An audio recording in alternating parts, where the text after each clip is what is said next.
दोस्तों, एक लड़का चोरी करने के लिए किसी के घर में घुसता है, लेकिन अंदर घुसते ही जो उसकी नीयत है वो बदल जाती है। क्योंकि वो घर एक विधवा महिला का होता है और वो विधवा महिला अपने चारपाई पर उस वक्त सोई हुई थी। जब लड़का उस विधवा महिला को अपनी आंखों से देखता है तो उसको देखता ही रह जाता है। वो लड़का उसकी खूबसूरती का दीवाना हो जाता है। दोस्तों, वो महिला 35-40 साल की खूबसूरत नौजवान विधवा थी जो कि अपनी चारपाई पर अकेली सो रही थी। लड़का जो है वो घर के अंदर जाता है और उधर उधर नजर दौड़ाता है तो उस घर में उसे कोई भी नहीं दिखाई देता है। और फिर वो लड़का जो काम करने के लिए वहां पर गया था वो काम वो भूल जाता है और वो कुछ और ही काम करने लगता है। दोस्तों, उसके मन में कुछ अजीब से ख्याल चलने लगते हैं। लड़का धीरे से उस महिला के पास जाता है और उसके चारपाई के बगल में जाकर के बैठ जाता है और उस महिला को वो इधर उधर छूने लगता है। लेकिन दोस्तों, तभी अचानक विधवा महिला की आंख खुल जाती है और वो महिला चौंकते ही उठ जाती है और जो लड़का था वो घबरा करके चारपाई के नीचे जाकर के सरक जाता है। लेकिन विधवा महिला को ऐसा एहसास हो जाता है कि उसके कमरे में कोई तो जरूर आया था। उसके बाद वो महिला जो है वो चारपाई पर लेट जाती है, लेकिन उसके बाद जो होता है वो आप सोच भी नहीं सकते हैं। दोस्तों, ये कहानी बहुत ही ज्यादा शानदार है। आइए जानते हैं पूरी कहानी इस वीडियो के माध्यम से। लेकिन वीडियो में आगे बढ़ने से बस आपसे वही एक छोटा सा रिक्वेस्ट है कि अगर आप लोग हमारे चैनल पर पहली बार आए तो चैनल को सब्सक्राइब कर दीजिएगा, वीडियो अच्छी लगी तो लाइक कर दीजिएगा ताकि हमें आगे और भी हौसला मोटिवेशन मिलती रहे। हम ऐसे इंटरेस्टिंग कहानी आप लोगों के लिए रोज रोज लाते रहूं। दोस्तों, ये सच्ची घटना उत्तराखंड के चमोली जिले का है। वहां पर एक छोटा सा गांव होता है और उस गांव में 20-25 घर होते हैं। सारे जो घर थे वो काफी दूर दूर पर बने थे क्योंकि पहाड़ी इलाका था तो सभी लोगों को थोड़ी थोड़ी वहां पर जमीन मिली थी घर बनाने के लिए। इसलिए जो घर था वो बहुत दूरी दूरी पर बना हुआ था और सभी लोग जो थे वो दूरी दूरी पर रह रहे थे। तभी दोस्तों, एक दिन दूसरे गांव का रहने वाला एक लड़का रात का फायदा उठाकर उस गांव में चोरी करने के लिए घुस जाता है। दोस्तों, वो लड़का जो है वो एक घर में घुसता है तो वहां पे उससे वो बहुत सारा सामान चोरी करता है, कुछ पैसे चुराता है और फिर वहां से निकल जाता है। लेकिन जब वहां से निकलता है तो उस समय रात के 2 बज रहे थे और वो लड़का सोचता है कि अभी तो रात के 2 ही बज रहे हैं तो क्यों ना किसी और के घर में जाकर कुछ और भी चोरी कर लिया जाए। दोस्तों, उस लड़के का नाम मुकेश होता है और मुकेश क्या करता है कि अब उस घर से निकलने के बाद वो उस विधवा महिला के घर में घुस जाता है। दोस्तों, उस विधवा महिला के घर में 2 कमरे थे, एक किचन था, और 2 कमरा था और एक छोटा सा हॉल था। उस महिला की उम्र 35 साल के आसपास थी। दिखने में वो काफी नौजवान थी और खूबसूरत थी। महिला जो थी वो उस घर में अकेली रहा करती थी। जब मुकेश उस महिला के घर के अंदर जाता है तो देखता है कि एक छोटी सी लाइट जल रही है और वो महिला जो है वो चारपाई पर उस वक्त चैन की नींद सो रही थी। दोस्तों, जब मुकेश उस महिला को अपनी आंखों से देखता है तो उसको एकदम से देखता ही रह जाता है। लेकिन फिर वो सोचने लगता है कि जो चीज वो करने के लिए वहां पर आया है पहले तो वो काम कर लिया जाए। अब मुकेश जो है उस महिला को छोड़ता है और घर में वो इधर उधर देखने लगता है तो वहां पर उसे ऐसा कुछ भी नहीं मिलता है। ना तो कोई अलमारी दिखाई देती है और ना ही कोई सामान दिखाई देता है। उस घर में कुछ ऐसा था ही नहीं जिसे वो चुरा सके। अब दोस्तों, मुकेश जो है वो काफी सोच में पड़ जाता है कि घर में कुछ है ही नहीं तो मैं चुराऊं तो क्या चुराऊं। और यही सब सोचते सोचते वो उस महिला के चारपाई पर जाकर उसके बगल में बैठ जाता है। दोस्तों, मुकेश सोचने लगता है कि अगर मैं इसके साथ जबरदस्ती करूंगा तो यहाँ पर इसको बचाने वाला भी कोई नहीं है। लेकिन जबरदस्ती करने से क्या फायदा है। अगर वो राजी हो जाएगी, मेरे साथ करने के लिए मान जाएगी तो भला इससे अच्छा और क्या होगा। अब मुकेश जो होता है वो उस महिला के चारपाई पर बैठकर उसके पूरे शरीर को वो इधर उधर तरीके से गलत ढंग से छूने लगता है। मुकेश सोचता है कि अगर मैं इसे टच करूंगा तो ये जग जाएगी और मैं इसे पूछ लूंगा कि मैं तुम्हारे साथ ऐसा करना चाहता हूँ, क्या तुम राजी हो और तुम करवाओगी या नहीं करवाओगी। यही सब वो सोच रहा था। दोस्तों, तभी अचानक उस महिला की नींद खुल जाती है और उसे ऐसा आभास हो जाता है कि कोई उसको टच कर रहा है। दोस्तों, जो महिला है वो घबराते हुए उठ करके बैठ जाती है। वो उस महिला का नाम रूबी होता है। जब रूबी घबरा कर उठकर बैठ जाती है तो जो मुकेश होता है वो बहुत ज्यादा डर जाता है और तुरंत क्या करता है कि उसके खटिया के नीचे, उसके चारपाई के नीचे खिसक कर जाकर के छुप जाता है। रूबी सोचती है कि आखिर उसके कमरे में कौन आया था और कौन उसे इस तरह से छू रहा था। इधर उधर वो देखती है लेकिन उसे वहां पर कोई भी नहीं दिखाई देता है। तो फिर वो सोचती है कि हो सकता है कि मैं कोई बुरा सपना देख रही होगी, इसीलिए शायद मुझे ऐसा आभास हुआ होगा। अब दोस्तों, वो भी अपने चारपाई से उठती है और जाकर के एक गिलास पानी पीती है और पानी पीने के बाद वो फिर से अपनी चारपाई पर आकर सो जाती है। लेकिन इतना सब कुछ होने में आधे घंटे का समय गुजर जाता है और आधे घंटे में जो मुकेश है वो चारपाई के नीचे ही छुपा हुआ था और चारपाई के नीचे छुपे छुपे ही वो सो जाता है। उसकी आंख वहीं पर लग जाती है और एकदम से वो बेहोशी की हालत की तरह सो जाता है। उस समय रात के 3 बज रहे थे और काफी ठंडी का भी मौसम था तो मुकेश को जो है वो काफी ज्यादा गहरी नींद लग जाती है। अब दोस्तों, जैसे ही सुबह होता है तो रूबा सुबह सुबह उठकर अपने घर से बाहर निकलती है तो देखती है कि कुछ औरतें ऊपर पहाड़ियों के ऊपर शौच करने के लिए जा रही हैं। दोस्तों मैं आपको बता दूं कि वो पहाड़ी इलाका था, तो वहां की जो महिलाएं थी वो पुरुषों से जल्दी उठ जाया करती थी, क्योंकि उनको शौचालय जाने के लिए बड़ी दूर पहाड़ियों पर जाना पड़ता था। अब दोस्तों रूबी अपने घर से बाहर निकलती है और रूबी भी उन महिलाओं के साथ साथ शौच करने के लिए पहाड़ियों पर जाने लगती है। तभी एक महिला रूबी से कहती है कि अरे रूबी, तुम्हें पता है कि हमारे गांव में कल रात को चोरी हो गया था, और कल रात को कोई चोर हमारे गांव में आया था और चोरी करके हमारा बहुत सारा सामान भी लेकर गया है। हमारे पड़ोसी के घर से वो चोर जो है वो 3 लाख रुपए चोरी करके भाग गया है। कहीं तुम्हारे घर में कोई चोर वगैरह तो नहीं आया, चोरी तो नहीं हुई? तब दोस्तों इस बात को सुनकर रूबी जो है वो काफी घबरा जाती है। रूबी सोचने लगती है कि रात को कोई तो जरूर मेरे कमरे के अंदर आया था और मुझे ऐसा लगा था कि जैसे वो मुझे छू रहा है। अब दोस्तों रूबी जो है वो तुरंत शौचालय की काम छोड़ती है और अब घर तुरंत लौट आती है, और घर जब लौटती है तो वो अपने घर में इधर उधर सब कुछ देखने लगती है कि कहीं उसका कोई सामान तो कुछ चोरी नहीं हुआ। लेकिन जब रूबी अपने कमरे में जाकर के देखती है तो देखती है कि जो मुकेश है वो उसकी चारपाई के नीचे घोड़े बेच करके सो रहा था। दोस्तों जो रूबी है वो मुकेश को देख करके बहुत ज्यादा घबरा जाती है और वो चिल्लाने की कोशिश करती है, लेकिन वो चिल्लाती नहीं है। रूबी पहले सोचती है कि बाहर जाकर सबको बता दूं कि मेरे घर में चोर घुसा है और वो वहां पर सोया हुआ है, लेकिन फिर सोचने लगती है कि अगर मैं सबको बता दूंगी तो फिर हमारे गांव के लोग जो उसे बहुत ज्यादा मारेंगे, क्योंकि कुछ दिन पहले भी उस गांव में ऐसी ही घटना घटित हुई थी और जब चोर पकड़ा गया था तो गांव के लोगों ने उसे इतना ज्यादा पीटा था कि उसकी जान निकल गई थी। लेकिन फिर भी दोस्तों रूबी सोचती है कि अगर गांव वालों को पता चलेगा कि ये पूरी रात मेरे घर में छुपा हुआ था, मेरे साथ ये पूरी रात रुका हुआ, तो गांव के लोग जो है वो मेरे बारे में बहुत सारे उल्टी सीधी बातें बोलेंगे, मेरी बहुत ज्यादा बदनामी होगी। और यही सभी बातें सोचकर रूबी जो है अपने गांव वालों को नहीं बताती है कि एक चोर हमारे घर में छिपा हुआ है। अब दोस्तों रूबी क्या करती है कि अपना झाड़ू उठाती है और मुकेश के पास जाती है और उसी झाड़ू से वो मुकेश को हिलाने की कोशिश करने लगती है ताकि वो जग जाए।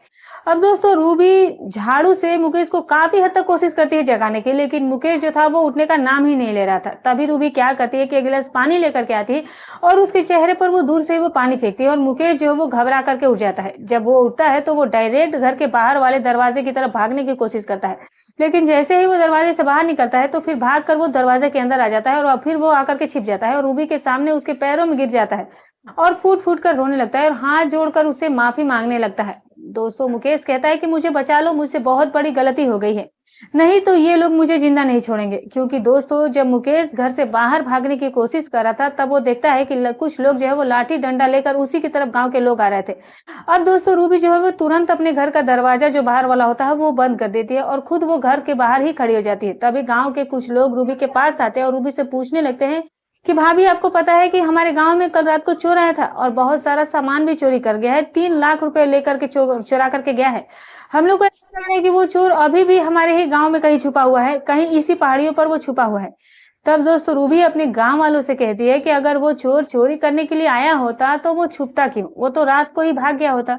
तब दोस्तों गांव के लोग कहते हैं कि नहीं भाभी, वो चोर इस गांव में जब आया था तो सीसीटीवी कैमरे में वो आते हुए तो रिकॉर्ड हुआ है, लेकिन वो यहाँ से जाते हुए सीसीटीवी कैमरे में उसका रिकॉर्ड नहीं हुआ है। इसीलिए हम लोगों को ऐसा लग रहा है कि जो वो चोर है वो अभी भी इसी गांव में कहीं ना कहीं छुपा हुआ है या फिर कहीं पहाड़ियों पर छिपा हुआ है, वो अब तक इस गांव से बाहर नहीं निकला है। दोस्तों मैं आपको बता दूं कि जिस रास्ते से होते हुए पूरे गांव के लोग उस गांव में आते थे, उस रास्ते के एकदम स्टार्टिंग पॉइंट पर एक सीसीटीवी कैमरा लगा हुआ था और मात्र वही एक इकलौता रास्ता था उस गांव के अंदर आने का।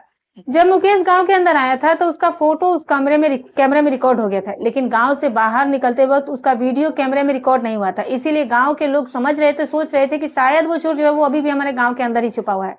इसीलिए वो सभी लोग लाठी और डंडा भाला वगैरह लेकर उस चोर की तलाश कर रहे थे और दूसरे दूसरे घरों में जाकर के पूछताछ कर रहे थे और सबको ये बता भी रहे थे। दोस्तों गांव वाले रूबी से कहते हैं कि भाभी, अगर वो चोर आपको कहीं दिखाई दे तो आप हमें जरूर बताइएगा, क्योंकि हम लोगों को ऐसा लग रहा है कि वो जो चोर है वो अभी भी इसी पहाड़ी के ऊपर ही कहीं छुपा हुआ है। तब रूबी कहती है कि ठीक है भैया, अगर मुझे वो चोर कहीं भी दिखाई देगा तो मैं आप लोगों को जरूर बताऊंगी। उसके बाद गांव के लोग वहां से चले जाते हैं और जो मुकेश होता है वो मुकेश घर के अंदर छिप करके ये सारी बातें गांव वालों की वो सुन रहा था। लेकिन जैसे ही रूबी अपने घर के बाहर का दरवाजा खोल करके घर के अंदर आती है तो वैसे ही जो मुकेश होता है वो उसके पैरों में गिर जाता है और हाथ जोड़ करके उससे माफी मांगने लगता है। तब दोस्तों रूबी मुकेश से कहने लगती है कि देखो, तुम मेरे घर से अभी के अभी निकल जाओ, तुम इस गांव के बारे में नहीं जानते, अगर गांव वालों को कुछ भी पता चला तो वो हम दोनों लोग पकड़े जाएंगे और तुम्हारी वो बहुत ज्यादा पिटाई करेंगे और ऐसा भी हो सकता है कि बहुत ज्यादा मेरी भी बदनामी हो जाएगी। इसलिए मैं नहीं चाहती हूँ कि तुम भी फंसो और मैं भी फंस जाऊं, इसीलिए बेहतर यही है कि तुम अभी के अभी यहाँ से निकल जाओ। तब दोस्तों मुकेश रूबी से कहता है कि नहीं, मैं अभी इस घर से नहीं निकल सकता हूँ, मुझे तुम अभी कहीं घर के अंदर छुपा लो। तब रूबी कहती है कि मैं तुम्हें यहाँ पर कहाँ छुपाऊंगी, मेरे घर में तो सिर्फ 2 ही कमरे हैं और हमेशा ही मेरे घर में गाँव की कुछ ना कुछ औरतें आती रहती है, तो मैं तुम्हें कहाँ छुपाऊंगी, तुम यहाँ से चले जाओ और इस गाँव में फिर दोबारा लौटना मत। और हमारे गाँव के लोग बोल भी रहे थे कि तुमने किसी के घर से 3 लाख रुपए भी चुराए, कहाँ रखा है तुमने वो सारा पैसा? तब मुकेश कहता है कि मैं 3 लाख रुपए थोड़ी चुराया हूँ, मेरे पास तो मात्र 10,000 रुपए कैश है और छोटे बच्चे का एक छोटा सा पायल है और एक अंगूठी है। तुम्हारे गाँव के लोग जो वो बेहद झूठ बोल रहे हैं कि मैंने 3 लाख रुपए चुराए हैं। तब रोज तो रूबी कहती है कि हाँ हाँ ऐसा हो सकता है, चोरी अगर 20,000 रुपए की होती है तो लोग बताते हैं कि हमारे घर में 4 लाख की चोरी हो गई है। लेकिन एक काम करो कि तुम यहाँ से चले जाओ और तुम मेरे घर पर मत रुको। तब दोस्तों मुकेश हाथ जोड़कर रूबी के पैरों में गिर जाता है और कहता है कि नहीं, मैं अभी यहाँ से नहीं जाऊंगा, तुम मुझे बचा लो वरना गांव के लोग मुझे मार डालेंगे। अब दोस्तों जो रूबी थी वो भी बहुत ज्यादा मजबूर हो जाती है और फिर रूबी क्या करती है कि मुकेश से कहती है कि ठीक है, तुम एक काम करो कि तुम मेरे दूसरे वाले कमरे में जाकर के छुप जाओ और मैं बाहर से ताला लगा देती हूँ। अब दोस्तों इस तरीके से जो मुकेश है वो उसके दूसरे वाले कमरे में जाकर के छुप जाता है और रूबी जो है वो बाहर से ताला लगा देती है और फिर अपने घर का काम काज करने लगती है, झाड़ू पोछा करने लगती है, खाना वगैरह बनाने लगती है। लेकिन 1 घंटे के बाद वो नहाने के बाद जब खाना वगैरह बना लेती है तो चाय बनाती है और सोचती है कि क्यों ना उसको भी चाय पानी नाश्ता वगैरह कुछ दे दिया जाए, क्योंकि वो भी बेचारे रात से कुछ खाए नहीं। अब दोस्तों वो भी सबसे पहले अपने घर के बाहर इधर उधर देखती है कि कोई आ तो नहीं रहा है। जब उसे कोई भी दिखाई नहीं देता है तब रूबी उसके कमरे का ताला खोलती है और ताला खोलने के बाद उसी रूम के अंदर वो उसको खाना खाने के लिए और चाय पीने के लिए दे देती है और फिर से वो कमरे का ताला बंद कर देती है और फिर वो अपने काम काज में व्यस्त हो जाती है। लेकिन दोस्तों जब शाम होती है तो शाम के समय में रूबी के घर में कुछ औरतें आती है उससे बातचीत करने के लिए और उसी चोरी के बारे में चर्चा करने के लिए। तभी दोस्तों एक औरत रूबी से कहती है कि आज तुम उस कमरे का ताला क्यों बंद करके रखी हो? अब दोस्तों जब ये बात रूबी सुनती है तो वो बहुत ज्यादा घबरा जाती है, लेकिन फिर वो उन औरतों से कहती है कि जब हमको पता चला है कि आज रात हमारे घर में चोर आया था, चोरी करके गया है, तो मैं जो है बहुत ज्यादा डर गई थी, परेशान हो गई थी, इसीलिए मैंने उस कमरे का ताला लगा दिया है ताकि अगर कोई चोरी करने भी आए तो उसे हमारे घर में कुछ ना मिले। अब वो औरतें जो थी वो हंसने लगती है और कहती है कि रूबी तुम्हारे घर में तो कुछ है भी नहीं ऐसा जो चोरी करने जाए, तो भला तुम्हारे घर में कोई चोर आएगा ही क्यों, तुम उसको ताला क्यों बंद करके रखी हो? अब यही सारी बातें होकर के सारी बातें औरतों के बीच में होती है और कुछ देर के बाद जो औरतें रूबी के घर में आई थी वो लोग भी वहां से चली जाती है। अब दोस्तों ये मामला जो है वो 2020 का है और उस समय नवंबर का महीना था। लेकिन जब रात के 9 बज जाते हैं तब रूबी खाना बनाती है और मुकेश को रूम से बाहर निकालती है और फिर उसके साथ बैठ करके खाना खाती है और उसे भी खाना खिलाती है। तभी दोस्तों रूबी मुकेश से पूछती है कि तुम चोरी करने का काम क्यों करते हो? तब मुकेश कहता है कि मैं जुए में कुछ पैसा हार गया था और जिससे मैं पैसा लेकर जुए खेल रहा था वो मेरे पीछे पड़ गया और मेरे ऊपर काफी ज्यादा कर्जा हो गया, तो इसीलिए मैं सोच रहा था कि मैं कहीं पर चोरी करके कुछ पैसे मेरे हाथ में आ जाएंगे तो मैं जो उसका सारा कर्जा है वो चुका दूंगा। लेकिन मैं आपकी कसम खाकर कह रहा हूँ कि मैंने पहली बार यहाँ पर चोरी करने आया हूँ और इससे पहले मैंने कभी कोई चोरी करने का काम नहीं किया। तब रूबी मुकेश से पूछती है कि एक बात बताओ कि तुम कल रात को मेरे चारपाई पर आकर बैठे थे ना और तुम मुझे छू भी रहे थे, क्या तुम मेरे साथ क्या करने की कोशिश कर रहे थे? क्योंकि कल रात को मुझे ऐसा एहसास हुआ था और मुझे लगा कि शायद मैं कोई बुरा सपना देख रही हूँ, यही सब सोचकर मैं सो गई थी। लेकिन अब मुझे ऐसा लग रहा है कि वो कोई सपना नहीं था बल्कि वो सच था और तुम ही मेरे चारपाई पर आकर के बैठे थे, तुमने ऐसा क्यों किया था? तब मुकेश कहता है कि मुझसे बहुत बड़ी गलती हो गई थी, मुझे माफ कर दीजिए। जब मैंने आपको अकेले चारपाई पर सोते हुए देखा तो मेरे दिमाग में अजीब तरह के ख्याल आने लगे और उस वक्त मेरा दिमाग खराब हो गया। मैं तुम्हारे साथ कुछ गलत करने की कोशिश कर रहा था, लेकिन वो तो भगवान का शुक्रिया था कि तुम जग गई थी और छुप करके मैं चारपाई के नीचे चला गया और सो गया और जब छुपा तो मुझे पता ही नहीं चला कि कब मुझे नींद लगी और मुझे इसके बारे में थोड़ा सा भी ध्यान नहीं आया। तब दोस्तों रूबी पूछती है कि तुम्हारी शादी हो गई है? तब मुकेश कहता है कि नहीं, अभी मेरी शादी नहीं हुई है। तब मुकेश जो है वो रूबी से पूछता है कि आप एक बात बताइए कि आप इस घर में अकेली क्यों रहती हैं, आपके साथ और कोई इस घर में नहीं रहता? तब रूबी कहती है कि नहीं, मेरे साथ हमारे घर कोई और नहीं रहता, 2 साल पहले ही मेरे पति की मौत हो गई थी। मेरे पति जो थे वो काफी ज्यादा शराब पीते, हमेशा ही शराब पीते थे, तो उसी कारण उनका एक्सीडेंट हो गया और तब से लेकर अब तक मैं इस घर में अकेली रहती हूँ, मेरा कोई बच्चा भी नहीं है। तब रूबी मुकेश से कहती है कि तुम रात को मेरे साथ गलत करने की कोशिश कर रहे थे, अगर मेरी नींद नहीं खुलती तो तुम मेरे साथ क्या करते? तब मुकेश कहने लगता है कि देखिए मुझसे बहुत बड़ी गलती हो गई और मैं आपके साथ गलत करने की सोच रहा था, लेकिन आपने मेरी जान बचाई है, तो ये एहसान जो है मैं आपका जिंदगी भर कभी नहीं भूलूंगा। मैं आपसे हाथ जोड़ करके उस चीज के लिए माफी मांगता हूँ, मुझसे बहुत बड़ी गलती हो गई। अब दोनों लोग वहां पर खाना पीना खाते हैं और फिर दोनों के बीच में काफी सारी बातें होती हैं। लेकिन जब रात होता है तब रूबी मुकेश से कहती है कि अब तुम यहाँ से चले जाओ, क्योंकि गांव के लोग भी अब सो चुके हैं और यही समय ही सही समय है तुम्हें इस समय गांव से बाहर निकलने का, और फिर जिंदगी में दोबारा कभी ऐसी गलती करने की कोशिश मत करना। तब मुकेश कहता है कि ठीक है, मेरे पास जो कुछ भी सामान है और जो पैसा मैंने चुराया है ये सब आप रख लीजिए, मैं लेकर के नहीं जाऊंगा। तब रूबी कहती है कि नहीं नहीं, मैं इस सामान को नहीं रखूंगी, ये तुमने चुरा कर लगाया है तो तुम ही इस सामान को लेकर के अपने घर जाओ, मैं ऐसे सामान को नहीं अपने पास रख सकती। अब दोस्तों इस तरीके से मुकेश वहां से चला जाता है। लेकिन अगले दिन जब सुबह होता है तो पूरे गांव में ये हंगामा मच जाता है कि जो सामान चोरी हुआ था वो सामान जो है वो अब उसी घर में मिल गया है। दोस्तों मैं आपको बता दूं कि जब मुकेश उस रात को गांव से बाहर निकल रहा था तो जिस घर से उसने सामान चोरी किया था उस घर में वो सामान फेंक करके वापस गांव से बाहर निकल गया था। अब दोस्तों जब गांव वालों को सारा सामान मिल जाता है तो ये मामला यहीं पर खत्म हो जाता है कि कौन चोरी करने आया था और क्या सामान चोरी करके गया है, ये सब कुछ गांव के लोग अब भूल जाते हैं। अब दोस्तों इस तरीके से पूरे 6 महीने का वक्त गुजर जाता है। लेकिन जो रूबी होती है वो हर रोज मुकेश को याद करती थी, उसके बारे में सोचती रहती थी।